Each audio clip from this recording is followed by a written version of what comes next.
Hey all, this is Catherine again, and I wanted to talk to you about my pet peeve, which is the child harness / leash that you see parents walking their children at the mall with. Leashes are used on toddlers while their parents are free to socialize and shop. That's not necessarily the way a child should be treated. It is not a pet. That's what a stroller is for, to put your child there and take a walk through the mall.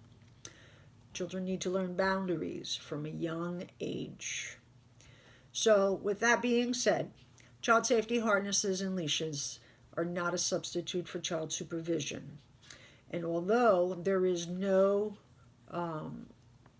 data from U.S. consumer products that say that there is any recalls or very few injury reports, the data also doesn't state that the harnesses, leashes are good for children and that there's any benefit to it.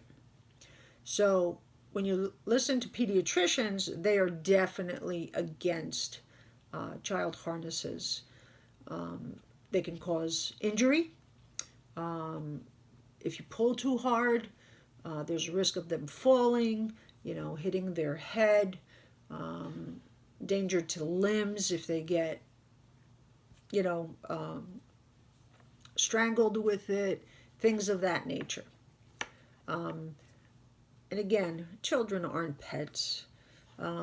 Parents become less attentive to their child as they rely more heavily on the leash. Children also don't learn physical boundaries. This is something that needs to be taught at a young age. If they're not and they rely on the harness, then the child would have to learn it at some point.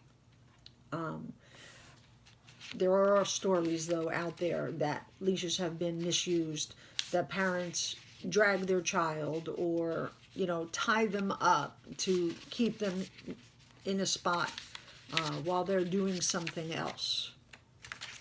So, potential benefits, there are minimal. But if it's a disabled parent, they may find it beneficial depending on their disability. The parents of a special needs child may find that the harness is helpful in needing extra security.